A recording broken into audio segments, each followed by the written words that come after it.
mengelola aset lebih dari 150 billion USD dolar. Bagaimana perjalanan karir si trader terbaik dunia, dan ternyata analisanya tidak tepat. Kira-kira tips apa yang bisa diambil? Halo, welcome back to channel Darape Jurnal. Kembali bersama gue, Reva Faruk. Episode 85 ini lahir dari episode 84 ngebahas tentang Paul Tudor Jones. Dan kali ini sesuai dengan request daripada teman-teman, kita akan coba angkat lagi kisah inspiratif. Dan juga kita sudah ada media, namanya Media Trader. So, teman-teman nanti bisa lihat di deskripsi. Kisah inspiratif ini sengaja kita buat sama tim, karena konten kita itu kan belajar dunia trading, bahwa di dalam dunia trading ini tidak hanya melulu tentang profit saja. Kalau kita apple to apple nih, kisah-kisah trader atau para pelaku di financial market tercatat di media internasional, ya teman-teman bisa akses saja ke Forbes, Reuters, Bloomberg. Itu sering banget ngebahas kinerja kesuksesan pelaku financial market, bahkan cerita dan tips kesuksesannya itu ada di dalam buku-buku yang udah juga gue sering bahas, bahkan 2 kali di konten gue. Silahkan aja cek Market Wizard, kayak Jack Diswegger, artinya penyihir market. Jadi Market Wizard ini ada beberapa series. Yang pertama Market Wizard 1989, kemudian yang kedua itu The Market Wizard 1992, kemudian Stock Market Wizard 2001, Hedge Fund Market Wizard 2012, The Little Book of Market Wizard 2014. Ditulis langsung oleh trader sukses, penulis, peneliti yang mengatakan berkali-kali bahwa semua tokoh yang ditulis di dalam buku-bukunya adalah tokoh-tokoh yang melalui proses. Apa yang diriset dia itu akan punya dampak secara masif terhadap pembacanya. Termasuk ketika gue buat konten ini, pasti punya dampak terhadap penonton atau audiens gue. Buat teman-teman jangan skip video ini, karena yang gue mau bahas menjadi objek gue adalah trader bernama Ray Dalio. Ini terbukti udah puluhan tahun berkarir, bahkan dari usia sangat muda, dengan prestasi gemilang, bahkan kekayaan Forbes 20 billion dolar. Kalau versinya Bloomberg itu sekitar 15,7 billion dolar USD. Luar biasa. Dan untuk Forbes sendiri itu menempatkan sebagai orang urutan 199 terkaya di dunia dengan kekayaan yang barusan disebut tadi.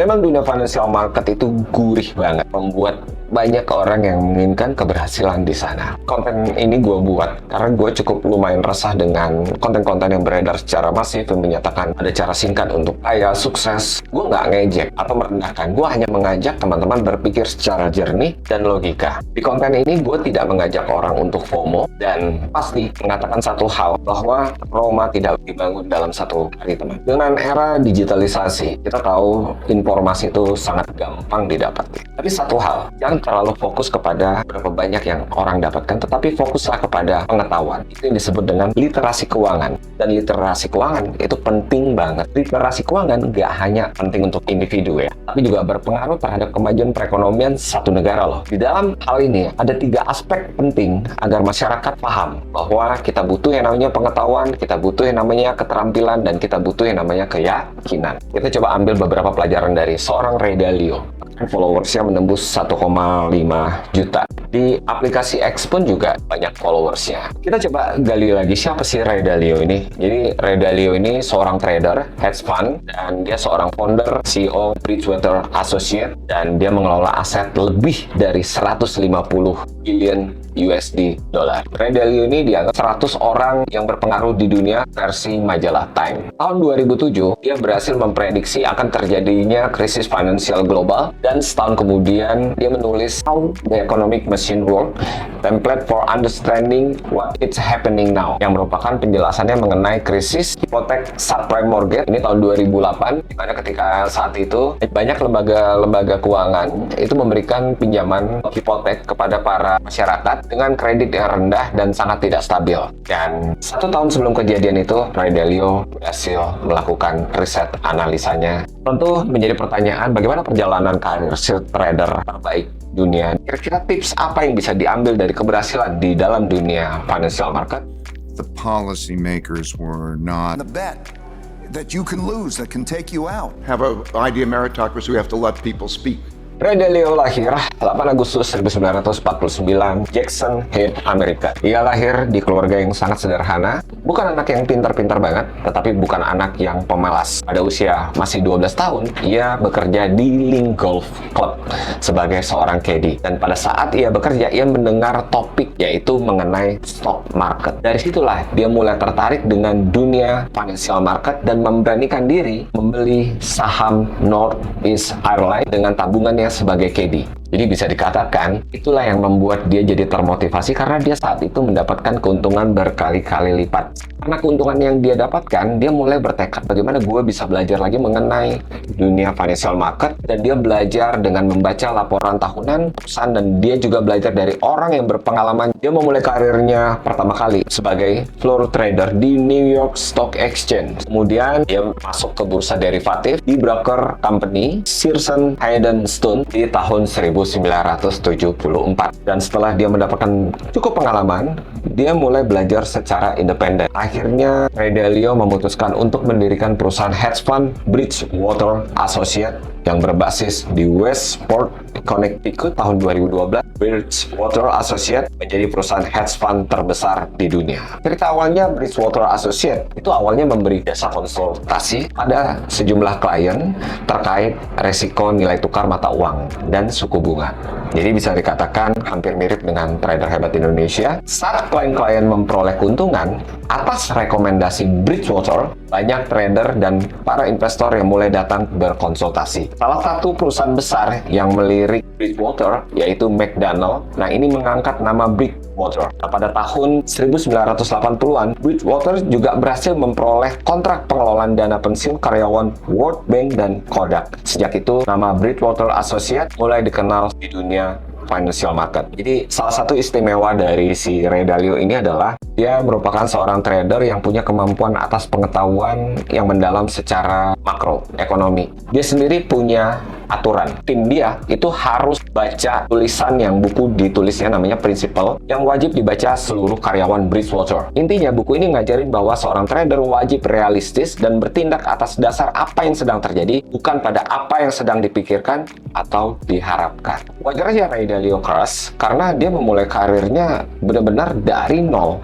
dan dia tahu yang namanya market itu sangat keras. Kunci sukses seorang Ray Dalio ini menjadi tanda tanya orang-orang kan. Berikut beberapa kunci kesuksesan landasan karir daripada Ray Dalio. Salah satu kunci utama kesuksesan Ray Dalio adalah dia melakukan pendekatan yang dia terapkan. Jadi dia udah punya SOP ya dalam mengambil keputusan analisa ketika dia melakukan manuver ke dalam market. Dia mengembangkan seperangkat prinsip yang dikenal sebagai prinsip Dalio, seperti transparansi, keterbukaan terhadap ide-ide yang berbeda. Jadi dia menerima kritikan dan dia fokus pada solusi daripada masalah. Yang kedua, analisa fundamental. Nah, Ray Dalio itu sering banget, baik melalui postingannya, melalui forum-forum. Kita lihat dari Reuters, Bloomberg, itu sering banget meminta pendapat Ray Dalio. Dan Ray Dalio sering memberikan bahwa gunakan analisa makroekonomi sebagai fundamental yang mendalam ketika mengambil keputusan. Untuk mendapatkan keuntungan jangka panjang, seorang trader wajib mengerti apa yang dilakukannya. Kemudian yang ketiga, diversifikasi portofolio. Ini kunci suksesnya Ray Dalio. Kalau gue lihat akhir-akhir ini banyak orang yang buat konten mengatakan aset A bagus, aset yang lain jelek. Sementara kita tahu setiap aset punya kelebihan dan kekurangan. Makanya kalau kita bicara fanatik, itu seolah-olah kita membutakan mata kita bahwa ada instrumen keuangan lain yang kita puji, tapi di satu sisi kita menjelekkan instrumen keuangan lainnya. Dan menurut gue itu sangat nggak bijak. Contoh, Ray Dalio, ketika dia tahu ada satu aset yang sedang mengalami koreksi, maka dia melakukan diversifikasi ke aset yang lainnya. Artinya dia tidak merasa fanatik terhadap satu aset. Dia menyarankan para investor untuk belajar tentang aset yang berbeda. Gunanya adalah untuk mengurangi resiko. Jadi diversifikasi ini membantu portofolio dari fluktuasi signifikan terhadap aset tunggal. Kemudian yang paling berikutnya, mengelola resiko. Mengelola resiko merupakan aset paling penting di dalam strategi investasi. Karena satu hal ya, investasi dan trading sama-sama dunia keuangan, tapi cara kerjanya berbeda. Buat beberapa orang, ada yang mengatakan bahwa dunia trading itu jelek. Buat beberapa orang, ada yang mengatakan dunia investasi itu jelek. Tapi satu hal yang pasti, bisa jadi baik apabila orang itu paham tentang bagaimana cara mengelola resiko. Nah, ini yang diterapkan oleh Ray Dalio. Nomor 5, belajar dari kesalahan. Ray Dalio menganggap kesalahan itu sebetulnya peluang untuk belajar lebih baik lagi. Ia percaya bahwa kegagalan adalah bagian alami. Memang proses yang harus dilalui para pelaku keuangan. Dan suka nggak suka bahwa kesalahan harus digunakan sebagai pelajaran dalam mengambil keputusan yang lebih baik di masa depan. Kemudian yang paling penting adalah ini dia tadi, keterbukaan ide lain. Salah satu prinsip yang ditekankan oleh Ray Dalio adalah keterbukaan terhadap ide-ide yang berbeda. Ia terus mendorong timnya untuk berbicara. Dia sangat terbuka, apapun pendapat orang dia akan terima. Dia nggak ngerasa berbeda pendapat itu adalah sesuatu yang jelek. Dengan menerima pendapat-pendapat yang berbeda, tentu aja ini menghasilkan pemikiran yang luar biasa. Pelajaran berharga dari Ray Dalio yang bisa kita ambil. Yang pertama, prinsip konsisten. Konsisten itu mendirikan prinsip-prinsip dasar dalam mengambil keputusan. Artinya ketika seorang trader punya plan, maka laksanakanlah plan tersebut. Dan itu penting banget. Kemudian pengelolaan resiko yang bijak. Mengelola resiko dengan hati-hati adalah kunci dalam menjaga portofolio yang sehat. Artinya dia tidak pernah mengabaikan yang namanya resiko dalam setiap transaksi atau manuvernya. Dan yang berikutnya adalah pendekatan sistematis. Pendekatan sistematis ini didukung oleh data, analisa, sehingga dapat membantu mengidentifikasi peluang apa yang potensi. Pendekatan ini memungkinkan seorang trader atau investor untuk membuat keputusan yang lebih terukur. Kalau tadi kan kita cerita manisnya, kita coba cerita pengalaman pahitnya. Jalan menuju kesuksesan Dalio ini bukan tanpa tantangan. Setelah dia mendirikan perusahaan Bridgewater, dia pernah membuat prediksi kepada publik bahwa pasar saham global akan ambruk pada tahun 1982 dan ternyata analisanya tidak tepat. Hal ini menyebabkan kerugian yang sangat signifikan dan menyebabkan dia kehilangan klien, kehilangan investor, kehilangan karyawan. Tapi Dalio memandang bahwa setiap manusia pasti punya namanya periode kesulitan, dan justru dia menganggap itu adalah momen yang terbaik yang pernah terjadi pada dirinya dan mengajarinya untuk punya keterampilan yang tidak ternilai setelah mengalami kegagalan. Luar biasa, seorang Dalio mampu belajar dari kesalahannya sehingga dia punya prinsip untuk memandu tindakan selanjutnya. Jadi menurut Dalio, rasa sakit ditambah refleksi sama dengan kemajuan. Dia menyadari bahwa kegagalan itu justru memberikan pelajaran yang berharga dan mendorong manusia untuk menemukan pendekatan yang alternatif. Berbekal mindset ini, Dalio membangun kembali karirnya dan berkembang menjadi hedge fund terbesar di dunia.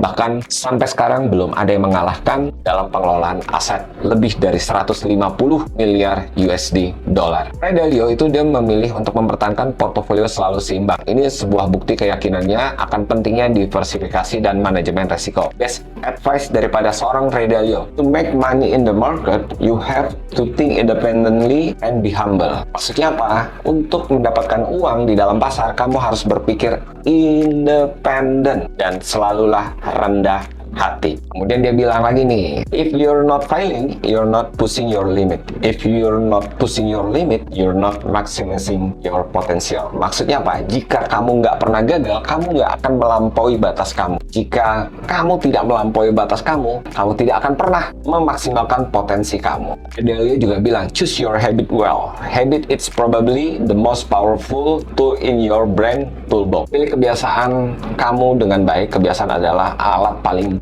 keren di dalam otak kamu. Nah, ini buat para trader dan para orang-orang yang ingin lebih berhasil di dalam dunia financial market. If you're not aggressive, you're not going to make money. And if you're not defensive, you're not going to keep money. Jadi maksudnya apa sih? Jika kamu tidak agresif, kamu nggak akan dapat uang. Dan jika nggak defensif, artinya nggak berikan resiko, ya kamu nggak mungkin akan jaga uang kamu. Ray Dalio juga bilang, mistake are the path to progress. Kesalahan adalah jalan menuju kemajuan. Ayo kita belajar secara logik. Apa sih diversifikasi portofolio yang katanya adalah kunci kesuksesan Ray Dalio? Ia menyarankan para trader ataupun orang yang punya minat terhadap dunia financial market untuk membagi-bagi uangnya dalam sejumlah aset yang berbeda. Diversifikasi ini membantu melindungi portofolio fluktuasi yang signifikan dalam aset tunggal. Tujuan diversifikasi adalah untuk mengurangi potensi kerugian pada periode waktu tertentu. seperti ketidakstabilan ekonomi global akibat perang, pandemi, dan lain sebagainya. Akan kita buat lagi sambungan dari konten ini, karena bagaimanapun dunia financial market ini sangatlah luas. Makanya kenapa ada istilah jangan pernah berhenti belajar, karena market tidak pernah berhenti mengajarkan. Tuhan Maha Pengampun, tapi market tidak pernah kenal ampun. Dan buat teman-teman udah nonton sampai selesai, semoga teman-teman tetap semangat,